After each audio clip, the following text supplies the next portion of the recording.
आज आपके लिए 12th क्लास मैथमेटिक्स का चैप्टर 4 जिसका नाम डिटर्मिनेंट है कि लेक्चर 5 लेके आया हूं। उससे पहले मैं आप लोगों से पूछना चाहूंगा, मैं आशा करता हूं कि आप लोग घर पे बैठ के अच्छे से पढ़ाई कर रहे होंगे और जितने भी लेक्चर्स उनको अच्छे से देख रहे होंगे। तो चलिए आज हम स्टार्ट करते हैं डिटर्मिनेंट का लेक्चर 5। ये हमारा इस चैप्टर का लास्ट टॉपिक है। इसके बाद मैं अगली वीडियो में आपके पास मिसलेनियस ऑफ दिस चैप्टर का सॉल्यूशन लेके आऊंगा। तो चलिए आज स्टार्ट करते हैं हम application of matrices and determinant. आपने थर्ड चैप्टर में मैट्रिसेस पढ़ा है, फोर्थ चैप्टर में डिटर्मिनेंट पढ़ा है, जिसमें कि लास्ट लेक्चर में मैंने आपको एडजॉइंट, इनवर्स ये सब निकालना बताया और मैंने बताया था कि वो बहुत इंपॉर्टेंट पार्ट है और वो आपको आना चाहिए। ठीक है, वो इसमें यूज करेंगे। तो उससे पहले कुछ हम बेसिक पॉइंट्स जान लेते हैं इसमें और उसके बाद हम सिस्टम ऑफ सॉल्यूशन स्टार्ट करेंगे। तो सबसे पहले हमारे पास जो सिस्टम होता है वो दो टाइप के सिस्टम होते हैं। पहला कंसिस्टेंट सिस्टम, दूसरा इनकंसिस्टेंट सिस्टम होता है। ठीक है, तो दूसरा क्या होगा हमारे पास, इनकंसिस्टेंट सिस्टम।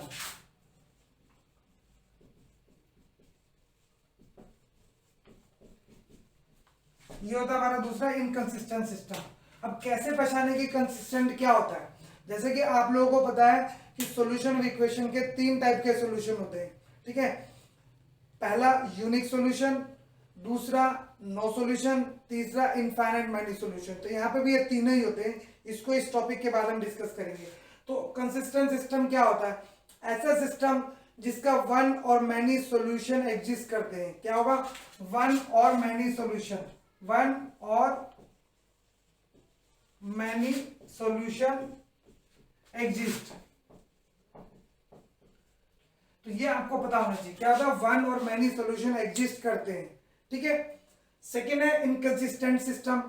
इनकंसिस्टेंट सिस्टम में क्या होता है, इनकंसिस्टेंट में होता है no solution exist, no solution exist, इसका कोई सॉल्यूशन नहीं होता।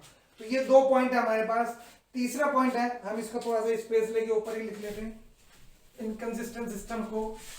इनकंसिस्टेंट में क्या होता है आपका, नो सॉल्यूशन होता है। इनकंसिस्टेंट सिस्टम में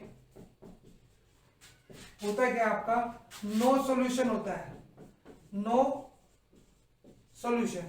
इसका मतलब इस टाइप के जो इक्वेशंस होंगी उनमें कोई भी सॉल्यूशन नहीं होगा। इनको कैसे पता लगाएंगे उसको अभी बाद में बताएंगे। पहले हमारे पास दो तरह के सिस्टम होते हैं, एक हमारा कंसिस्टेंट सिस्टम होगा, एक हमारा इनकंसिस्टेंट सिस्टम होगा। ठीक है, अब आता है हमारे पास तीसरा पॉइंट। इसमें जो तीसरा पॉइंट है वो है सिंगुलर मैट्रिक्स। ये कुछ पॉइंट है बड़े इंपॉर्टेंट है। सिंगुलर मैट्रिक्स, सिंगुलर मैट्रिक्स क्या होता है, सिंगुलर मैट्रिक्स होता है कि जब किसी मैट्रिक्स का डिटर्मिनेंट जीरो, मतलब डिटर्मिनेंट इक्वल टू जीरो, और you can say determinant equal to zero. अगर किसी भी मैट्रिक्स का डिटर्मिनेंट जीरो होता है तो वो सिंगुलर मैट्रिक्स कहते हैं।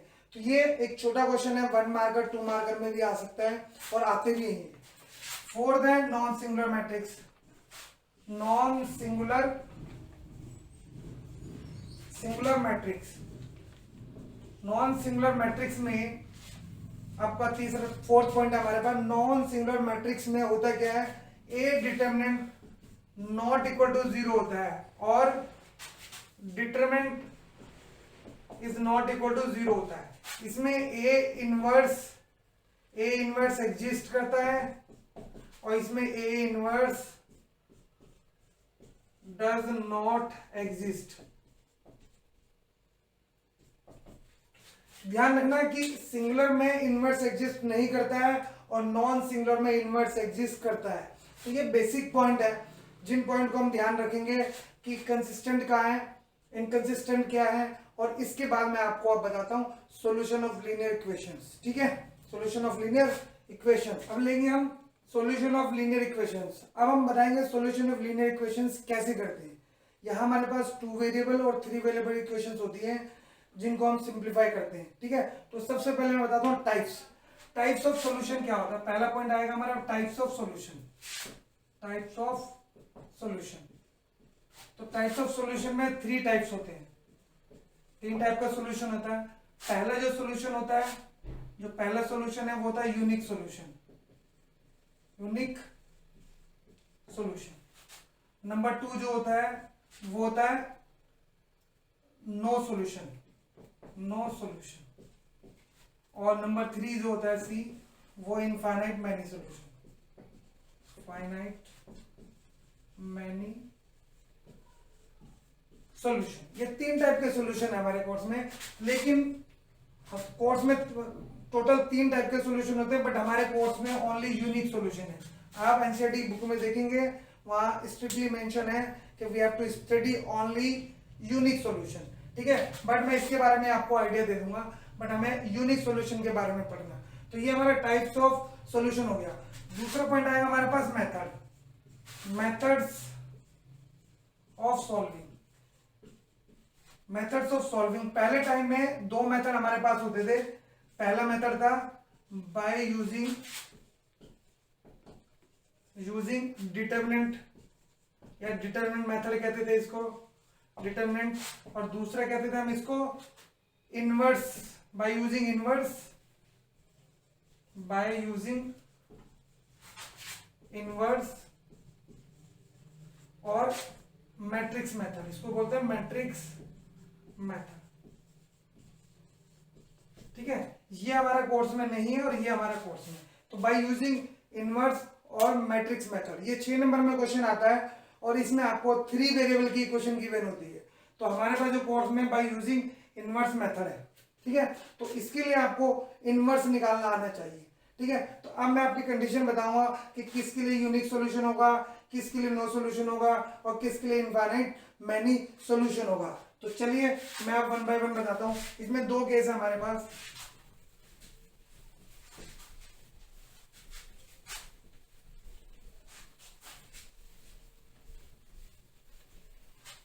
अब इसमें हमारे पास 3 इक्वेशन दी होती है। जैसे हम इक्वेशन ले लेते हैं a1x b1y c1z is equal to d1, a2x b2y c2z is equal to d2 और a3x b3y plus 3c3z d3। इस तरह से इक्वेशंस गिवन होती है और लिखा होता है solve this equation by using matrix method, by using inverse method. नाम आप ध्यान रखना, ठीक है। अब इसमें हम क्या करेंगे, हम इसमें इसकी वैल्यू लेंगे। सबसे पहले ए को लेंगे, हम यहाँ पे ए को डिफाइन करेंगे, फिर हम बी लेंगे और फिर हम यहाँ पे कैपिटल एक्स लेंगे। इस तरह से जब भी क्वेश्चन आएगा ये 3 चीजें आपको लेनी है। बी हमारा क्या है, इसके कोफिशिएंट्स हैं a1 b1 c1, a2 b2 c2, a3 b3 c3। इसका मतलब इसे कोफिशिएंट मैट्रिक्स कहते हैं। क्या कहते हैं, कोफिशिएंट मैट्रिक्स। ये ध्यान रखना आपको। ए को कहते हैं कोफिशिएंट मैट्रिक्स। बी हमारे लिए कांस्टेंट होता है d1 d2 d3, इसलिए इसका नाम रखेंगे कांस्टेंट मैट्रिक्स, कांस्टेंट मैट्रिक्स। और तीसरा होता है हमारे पास एक्स वाई जेड, इसे बोलते हैं वेरिएबल मैट्रिक्स, वेरिएबल मैट्रिक्स जिसकी वैल्यू हमें निकालनी होती है, ठीक है। तो हमने देखा कि 3 चीजें हमारे पास, ये 3 इक्वेशंस गिवन होंगी। आप ए लिखेंगे, आप बी लिखेंगे, आप एक्स लिखेंगे और उसके बाद ए को बोलते हैं कोफिशिएंट मैट्रिक्स, बी को बोलते हैं कांस्टेंट मैट्रिक्स और एक्स को बोलते हैं वेरिएबल मैट्रिक्स, ठीक है। अब हमारे पास 2 केस आएंगे, जो हमने पहले लिखा है उसके लिए हमारे पास 2 केस आएंगे। वहां पर ए मैट्रिक्स जो है हमारा कोफिशिएंट मैट्रिक्स, उसको पहले एक्सपेंड करेंगे। तो सबसे पहले फाइंड करेंगे, फाइंड ए डिटर्मिनेंट, और इसके बाद चेक करेंगे whether A determinant is 0 not. If A determinant is not equal to 0, सबसे पहले ए डिटरमिनेंट निकाल लेंगे एक्सपेंड करके। जब ए डिटरमिनेंट नॉट इक्वल टू 0 होगा तो इस केस में हम इसको ऐसे लिख लें, ठीक है। इसको लिखते हैं हम इस तरह से कि फाइंड ए डिटरमिनेंट, और इसमें आएगा हमारे पास A determinant is not equal to 0, it means inverse of A exist या ए इनवर्स एग्जिस्ट। इसको आप ध्यान रखेंगे। इसका मतलब है जब हमारे कोर्स में यही है, इसलिए मैंने आपका केस 1 बनाया कि जिसमें आपको क्या करना है, हमारे पास यूनिक सॉल्यूशन है, यही हमें सॉल्यूशन करेंगे, इसी पे हम क्वेश्चन करेंगे। बट अभी दोनों क्या, हम दोनों मेथड आपको बताएंगे, ठीक है। तो यूनिक मेथड में क्या होता है, यूनिक सॉल्यूशन में ए डिटरमिनेंट निकालने के बाद ए डिटरमिनेंट नॉट इक्वल टू 0 होता है, ए इनवर्स एग्जिस्ट करता है और इसी को बोलते हैं नॉन सिंगुलर मैट्रिक्स। क्या बोलते हैं? Non singular matrix.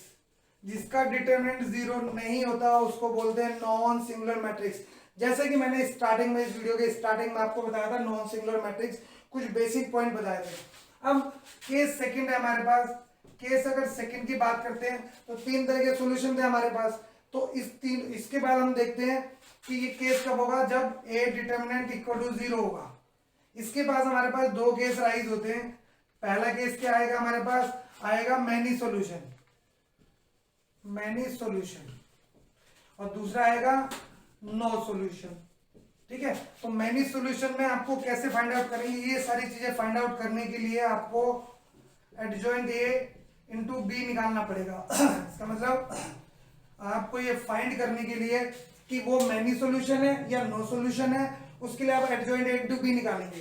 तो इसके लिए यूनिक सॉल्यूशन के लिए बात करें तो एडजॉइंट ए इंटू बी जो 0 होगा, और इसके लिए क्या होगा? Adjoint A into B equal to 0 होगा, नॉट इक्वल टू 0 होगा। तो ये 2 चीजें आपको पता होना चाहिए। तो तीनों के लिए क्लियर हो गया आपका यूनिक सॉल्यूशन, ए डिटरमिनेंट 0 नहीं होगा और इनवर्स एग्जिस्ट करेगा, नॉन सिंगुलर कहते हैं। यहां पर जब डिटरमिनेंट 0 है तो इसको सिंगुलर मैट्रिक्स कहते हैं। क्या कहते हैं इसको? हम इसको कहते हैं हम सिंगुलर मैट्रिक्स। क्या बोलेंगे इसको? Singular singular matrix. ठीक है, और सिंगुलर मैट्रिक्स में आपको क्या करना है? एडजॉइंट ए इंटू बी 0 है तो आपका मैनी सॉल्यूशन होगा, adjoint A into B not equal to 0 है तो नो सॉल्यूशन होगा। तो ये हमारी कंडीशन आ गई है। ठीक है, चलिए आइए एग्जांपल लेते हैं। एग्जांपल 1, ये एग्जांपल 1 है जिसमें आपको ये 3 इक्वेशन दी है, इनका सॉल्यूशन फाइंड करना है। क्वेश्चन में लिखा होगा find the solution of the following equation by using matrix method. तो ये आप ध्यान रखें। अब इसको मैं सॉल्यूशन करता हूं। तो जैसे मैंने आपको बताया था कि सबसे पहले हम ए लिखेंगे, इसका ए जो है हमारा कोएफिशिएंट मैट्रिक्स होगा, फिर हम इसका बी लिख सकते हैं, बी के बाद हम इसका एक्स लिखेंगे। ठीक है, ये सारी पॉइंट्स हम लिखेंगे। तो पहला हमारा ए में कितना आएगा? इसके कोएफिशिएंट आएंगे 3 - 2 3, फिर आएगा 2 1 - 1, फिर 4 - 3 2। बी में कांस्टेंट में 8 1 और 4 आएगा, और यहां पर हमारे पास वेरिएबल एक्स वाई और जेड आएगा। ये हमारा वेरिएबल है मैट्रिक्स। सबसे पहले जब भी क्वेश्चन स्टार्ट करेंगे तो आपको यहां से करना है। ये सॉल्यूशन और सॉल्यूशन है इसका। और सबसे पहले मैंने बताया था क्योंकि हमारे कोर्स में सिर्फ और सिर्फ यूनिक सॉल्यूशन है, तो उसके अलावा आपको कोई क्वेश्चन मिलेगा नहीं। इसका मतलब इसका डिटरमिनेंट निकालेंगे तो उसकी वैल्यू हमारी कुछ आएगी, 0 नहीं आएगा। तो इसको एक्सपेंड करते हैं ए डिटरमिनेंट। तो इसको ध्यान में रखें कि डिटरमिनेंट हमें निकालना है, तो डिटरमिनेंट हमें पहले ऑलरेडी आता है निकालना, उसके हिसाब से मैं इसको सिंप्लीफाई कर रहा हूं डायरेक्टली। तो आप लोग आराम से निकाल सकते हैं। तो पहले हम 3 लेंगे, इसको काटेंगे 2 - 3, यहाँ पे आएगा 2 - 3, फिर माइनस माइनस प्लस हो जाएगा, इसको कैंसिल करेंगे, 4 + 4 8 आ जाएगा हमारे पास। फिर तीसरा आएगा हमारे पास 3, इसको कैंसिल करेंगे तो -6 और -4 -10 आएगा। तो सॉल्व करेंगे तो ये -3 आ जाएगा, +16 आएगा, और ये -30 आएगा। तो सॉल्व करके अगर इसको हम सॉल्व करते हैं तो कितना आएगा? ये -17 आएगा। ठीक है, तो ये हमारा -17 आ गया। इसका मतलब आप लिखेंगे A determinant is not equal to 0, therefore unique solution, unique solution, solution and A inverse exist. ये हो गया। अब हमारा ए इनवर्स एग्जिस्ट करता है। ठीक है, इसके बाद हम क्या करेंगे? इसके बाद हम इसके कोफैक्टर निकालेंगे, इसका इनवर्स निकालेंगे और इसका सॉल्यूशन करेंगे। सॉल्यूशन के लिए मैं फॉर्मूला आपको बताता हूं, शायद मैंने पहले नहीं बताया। तो ये फॉर्मूला है A inverse x = a inverse * b। ये इसका फॉर्मूला है जिसको हम यूज करेंगे, x = a इनवर्स * b। इसका मतलब है हमारे पास ए इनवर्स की जरूरत है, x हमारे पास है, b हमारे पास है। तो ये फॉर्मूला आता है सॉल्यूशन ऑफ इक्वेशन का। ठीक है, जिसमें हमें इनवर्स निकालना है। अगर इस क्वेश्चन को हम सॉल्व करते हैं और इनवर्स फाइंड करते हैं तो 4 नंबर में इनवर्स फाइंड करने में मिलते हैं और 2 नंबर उसके बाद एक्स वाई जेड की वैल्यू निकालने में मिलते हैं। ठीक है, तो ये -17 आया। अब हम इसके बाकी सारे पॉइंट्स निकालते हैं, कोफैक्टर निकालेंगे और उनको सिंप्लीफाई करेंगे। सिंप्लीफाई करते हैं, ठीक है। तो हम इसको देखते हैं। अब हम इसके कोफैक्टर निकालेंगे, स्पेस बना लेते हैं, इतना तो हमारे पास हो ही गया। अब हम इसकी वैल्यू कैलकुलेट करते हैं, कोफैक्टर निकालते हैं 1 बाय 1। ठीक है, तो हमारे पास सबसे पहले ए डिटरमिनेंट आ गया, हम यहाँ लिख लेते हैं -17। इसकी जरूरत पड़ेगी तो हम यहाँ C11 लेंगे। C11 भी हम डायरेक्टली निकाल लेते हैं। 2 और -3 -1 इवन आउट का ध्यान रखें। C12 निकालेंगे, इसको सॉल्व करेंगे तो 4 + 4 8 -8। ठीक है, C13 आप देखेंगे इसको कैंसिल करेंगे तो -6 और -4 -10 10। इस तरह से हम इसके सारे कोफैक्टर्स निकालेंगे। पहले रो के निकाले, आप सेकंड रो के निकालते हैं। हम यहाँ पर C21 कितना आएगा हमारे पास, कौन सा चेक करते हैं, C13 को देखते हैं। तो ये आएगा हमारे पास -6 और -6 -4 -10।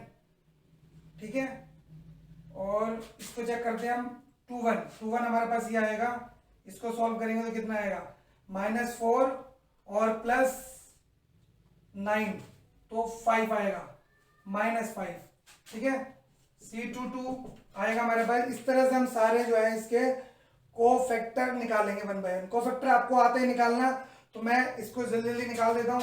2 निकालेंगे तो ये आएगा हमारे पास, इसका निकालेंगे तो 6, ये निकालेंगे तो आपका 6 - 12 -6 आएगा। और C23 जो है हमारे पास, इसको सॉल्व करेंगे तो -9 + 4 -1 + 1 आएगा। तो ये हमारे पास आ गए हैं, 6 कोफैक्टर आ गए हैं। और इसके बाद हम निकालते हैं अगले वाले कोफैक्टर। ठीक है, अब आएगा हमारे पास C31 C32 और C33। इस तरह से कोफैक्टर्स आपको प्रॉपर निकालने आने चाहिए। ठीक है, तो C31 निकालेंगे, इसको सॉल्व करते हैं तो 2 - 3 -1 तो ये -1 आएगा। ठीक है, नेक्स्ट निकालते हैं ये वाला, इसको काटेंगे। जब इसको काट देंगे तो यहां से -3 और -6। ठीक है, -9 और ये ऑड है तो +9। ठीक है, लास्ट वाला आएगा हमारे पास, इसको काटेंगे तो 3 + 4 7 तो ये हमारे पास 7 आ जाएगा। ठीक है, तो ये सारे हमारे कोफैक्टर निकल गए 1 बाय 1, पहली रो के, दूसरी रो के, तीसरी रो के। अब जैसे ही कोफैक्टर निकालते हैं तो इससे हम कोफैक्टर मैट्रिक्स बनाते हैं। कोफैक्टर मैट्रिक्स बनाने के बाद हम उसका सॉल्यूशन करते हैं। ठीक है, तो ये हमें पता लगाना है। सबसे पहले कोफैक्टर निकल गए, अब इससे हम कोफैक्टर मैट्रिक्स बनाएंगे। क्या बनाएंगे हम, तो मैं यही बना देता हूं कोफैक्टर मैट्रिक्स। ठीक है, तो यहाँ हमारे पास कोफैक्टर मैट्रिक्स बन जाएगी। जैसे जैसे मैंने कोफैक्टर निकाले वैसे वैसे इसमें पुट कर देते हैं। तो -1 -8 -10 और आपका आएगा -5 -6 1 और आएगा -1 और 9 और 7। इस तरह से आ गया। ठीक है, तो ये हमारा कोफैक्टर आ गया है। तो अब इसके बाद हम जो है कोफैक्टर मैट्रिक्स बना दिए, हम एडजॉइंट निकालेंगे। तो मैं इसको रब कर देता हूं। ठीक है, और इसके बाद हमारे पास आएगा, चलिए अब ये कोफैक्टर मैट्रिक्स आपकी आ गई है। अब हम एडजॉइंट निकालेंगे और ए इनवर्स निकालेंगे। अब डायरेक्टली चाहे तो ए इनवर्स में निकाल सकते हैं, क्योंकि पहला क्वेश्चन है, इसके लिए मैं आपको 1 बाय 1 स्टेप बता रहा हूं। तो हम सबसे पहले एडजॉइंट निकालते हैं।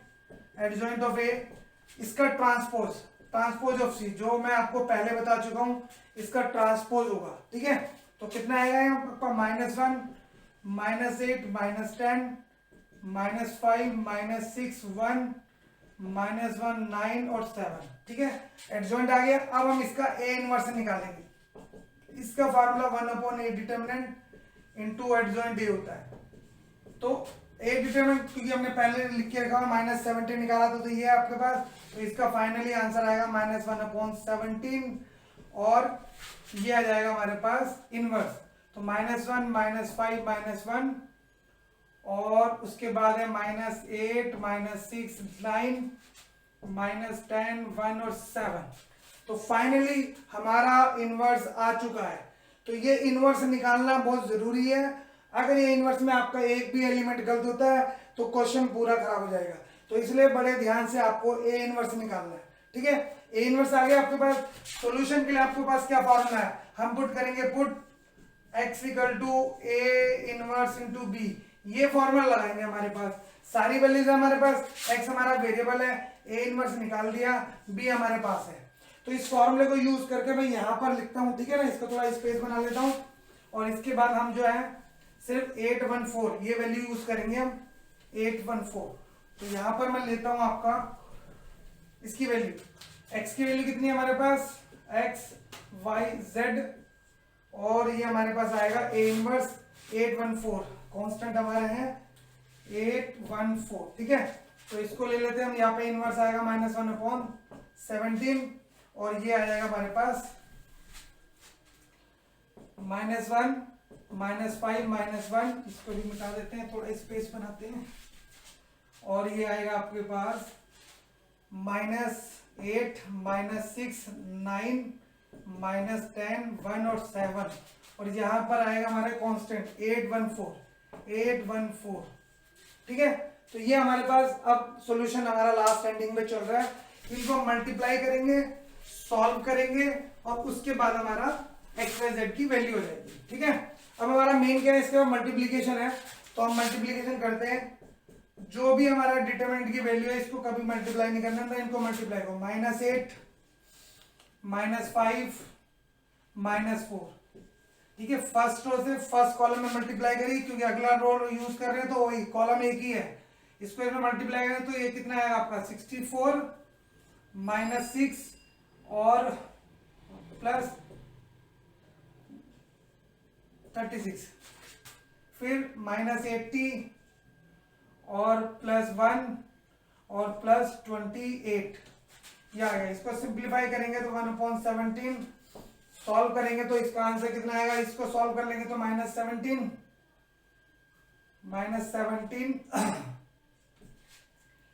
इसको सॉल्व करेंगे तो कितना आ रहा है हमारा सेकंड वाले का, ये हमारा 8864 आएगा माइनस का ना, सिंप्लीफाई करेंगे तो -34 और -51, इस तरह हमारा ये आ जाएगा। ठीक है, सिंप्लीफिकेशन करने के बाद हमारा ये आंसर आएगा, और इनको जब 17 से डिवाइड करेंगे तो वी विल गेट 1 2 और 3, और यहाँ पर हमारे पास चल रहा है x y और z। अब दोनों तरफ कंपेयर करेंगे तो x = 1, y = 2 और z = 3, इस तरह से हमारा आंसर आ जाएगा। तो देखा आपने कितना इजी है ये क्वेश्चन, पूरा 6 नंबर में आता है। इसमें क्वेश्चन का देने का तरीका बहुत डिफरेंट होता है, इसलिए मैं एग्जांपल्स दूंगा आपको। अब चलते हैं हम सेकंड एग्जांपल, ये एग्जांपल हम 2 लेते हैं, तो ये एग्जांपल नंबर 2 है। अब हम इसको सिंप्लीफाई करते हैं। ठीक है, पहले एग्जांपल मैंने दिया, उसमें आपने सारी चीजें देखी कि क्या क्या हमें फाइंड आउट करना है, इसमें भी हम निकालते हैं। ठीक है, तो सबसे पहले हम इसके डेटास को लिख लेते हैं, ए लिख लेते हैं, बी लिख लेते हैं, एक्स लिख लेते हैं। ठीक है, फिर सिंप्लीफाई करेंगे। तो मैं आपको इसका ए यहाँ ले लेते हैं, ए जो है हमारे पास इसकी कोफिशिएंट मैट्रिक्स है, जो इनके कोफिशिएंट्स होते हैं 1 1 1 1 1 1। इसका है आपका, इसका एक्स नहीं है तो हम 0 एक्स ले सकते हैं इस तरह से, तो 0 ले लेंगे यहाँ पर हम, और 1 और 3 लेंगे। ठीक है, यहाँ पर एक्स वाई जेड के 1 -2 और 1 है, 1 -2 और 1 है। ये इसके बाद हमारे पास जो बी मैट्रिक्स आएगी वो बी होती है हमारे पास कांस्टेंट, तो ये होगा हमारा 6 11 और 0, और बाद में हमारे पास x जो है वो वेरिएबल होता है x y और z। ये आपको क्लियर हो गया, ये तीनों चीजें हमें लिखनी है। ठीक है, तो अब हम इसके डिटरमिनेंट निकालेंगे। ठीक है, तो डिटरमिनेंट में अब हम इसके कोफैक्टर्स निकालते हैं, तो उससे पहले हम डिटरमिनेंट निकालेंगे। तो ए डिटरमिनेंट निकालते हैं, एक्सपेंड करना आपको आता है तो मैं थोड़ा डायरेक्टली कर रहा हूं। तो पहले 1 आएगा, इसको लेंगे 1 आएगा, तो 1 + 6 7 ले लेते हैं। सेकंड में नेगेटिव लेते हैं, इसको कैंसिल करेंगे तो 0 -3, तो -3 आएगा, और +1 आएगा, और इसको सॉल्व करेंगे तो -0 -1 आएगा। तो इसको सॉल्व करा तो 7 + 3 और -1 10 और 9, तो ए डिटरमिनेंट जो है हमारा 9 आ गया।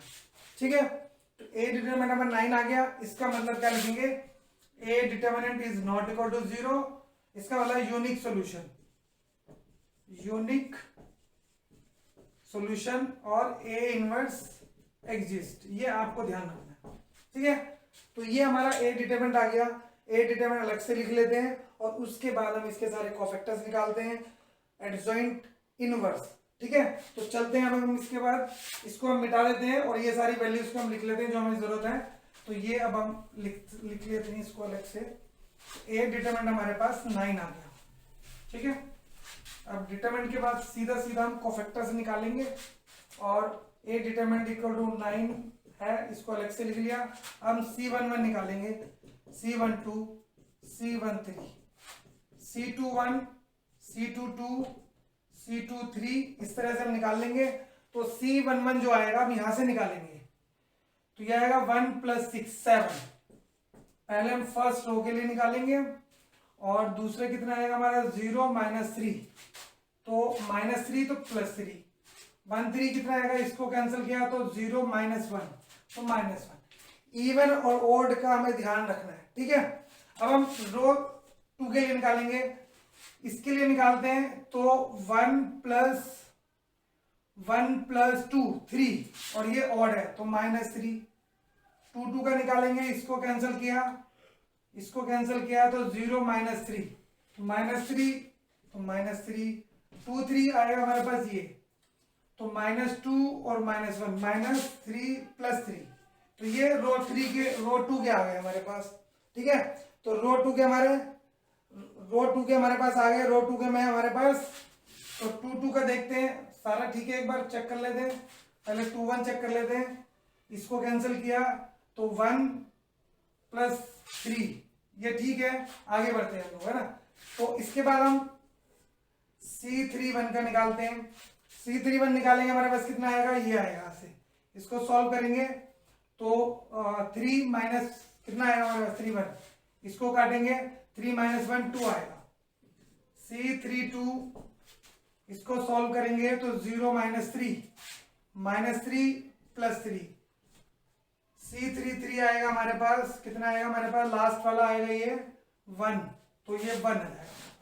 तो ये हमारे पास सारे एलिमेंट्स आ गए। ठीक है, अब इसके बाद चलो, तो ये हमारे सारे कोफैक्टर हो गए। ठीक है, एक बार फिर भी हम चेक कर लेते हैं कि हो सकता है कोई गलत हो जाए। कई बार होता है कि जल्दबाजी में किसी से मिस्टेक हो सकती है। ठीक है, तो हम इसको एक बार चेक कर लेते हैं कि कौन कौन सा सही है। ठीक है, पहले तीनों की वैल्यू देखते हैं, तीनों की वैल्यू कितनी थी हमारे पास। अब हम इसका जो है देखते हैं कि 2 2 को चेक कर लेते हैं एक बार, है ना। 2 2 कितना हमारे पास, अगर 2 2 की बात करें तो इसको कैंसिल करेंगे, ये और ये कैंसिल करेंगे तो 1 - 1, तो ये हमारा 0 आना चाहिए। ठीक है, तो ये मिस्टेक ना हो तो एक बार आपको कोफैक्टर जरूर चेक कर लेना है, कि जल्दबाजी नहीं करनी है, आराम से कोफैक्टर निकालना है। दूसरा हम C32 को चेक करते हैं, ये हमारे पास C32 आएगा, ये वाला, इसको कैंसिल करेंगे तो 1 - 3 -3 है, और ये आपके पास यहां से कितना आएगा, ये कैंसिल होगा तो 0 - 3 3 2, यही है ना आपका, इसको कैंसिल किया तो 3 - 0, ठीक है, 3 तो ये माइनस किया। तो इस तरह से हमने देखा कि जितने भी कोफैक्टर्स आप इजीली निकालें, क्योंकि मेन मिस्टेक आपकी कोफैक्टर में ही हो सकती है। कोफैक्टर आ गया, अब इसका एडजॉइंट, कोफैक्टर मैट्रिक्स डायरेक्टली बनाने की जरूरत नहीं, आप सीधा सीधा एडजॉइंट लिख सकते हैं। एडजॉइंट आपके पास कितना है, एडजॉइंट के लिए सीधा सीधा आपने रो वाइज निकाले, उनको कॉलम वाइज पुट करना है, इसलिए मैंने इस तरह से लेके चल रहा हूं कि आप इजी ले लें। पहले आएगा 7, फिर आएगा 3 - 1, फिर 303 - 303। तो ये अब हम एडजॉइंट मैट्रिक्स निकाल रहे हैं। इसके थर्ड वाला एलिमेंट 2 - 3 और 1, 2 - 3 और 1, ये हमारे पास एडजॉइंट आ गया।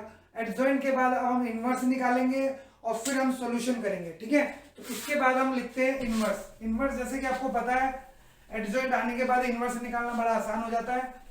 तो अब हम इसका ए इनवर्स लेंगे। ए इनवर्स कितना होगा हमारे पास, 1/a डिटर्मिनेंट इंटू एडजॉइंट है, आपको फॉर्मूला लिखना है। और इसके बाद ए डिटर्मिनेंट की वैल्यू 9 थी, 1/9 इंटू ये आ जाएगा आपके पास 7 माइनस 3 2 3 0 माइनस 3 और माइनस 1 3 और 1। तो ये हमारे पास ए इनवर्स आ गया। अब सॉल्यूशन के लिए क्या फॉर्मूला हमारा put x equal to A inverse into B लेंगे और ये होगा हमारे पास x y z और ये आएगा हमारे पास 1/9 इंटू ये आ जाएगा हमारे पास। ठीक है, इसको हम फिर रब कर देते हैं और ये आएगा हमारे पास 7 माइनस 3 2 3 0 माइनस 3 माइनस 1 3 1 और ये हमारे पास कांस्टेंट है 6 11 0 1। ठीक है, इसके बाद इसको मल्टीप्लाई कर लेंगे। मल्टीप्लाई करना आपको आता ही है, कहो तो मैं मल्टीप्लाई कर देता हूं और ये आएगा हमारे पास 7 इंटू 6 42 और माइनस 33 प्लस 0। ठीक है, और इसके बाद 3 6 18 18 0 और माइनस 0 मतलब ये आ गया आपके पास और माइनस 6 प्लस 33 और आपके पास कितना आएगा 0। इसको जब सॉल्व करेंगे तो ये 42 माइनस 33 आएगा हमारे पास 9। ठीक है, कितना आएगा आपके पास 9। ये हमारा 18 है और ये हमारा सिंप्लीफाई करेंगे तो 27। ठीक है, अब हमें इनको सॉल्व करना है। 9 से इसको डिवाइड करेंगे तो यहाँ पर हम इसके बाद 1/9 लेंगे और इससे 9 से जब डिवाइड करेंगे तो फाइनली हमारे पास जो आएगा वो कितना आएगा, यहाँ पर हमारे पास x y z आएगा। यहाँ पर 9 से जब इसको डिवाइड कर देंगे तो 1 2 और 3, देखो इसका भी आंसर 1 2 3 आ गया आपके पास। कंपेयरिंग करेंगे तो x equal to 1 y equal to 2 और z इक्वल टू 3। तो ये हमारे पास आपने देखा कि मैंने 2 क्वेश्चन किए और पहले का भी आंसर 1 2 3 आया, दूसरे का 1 2 3।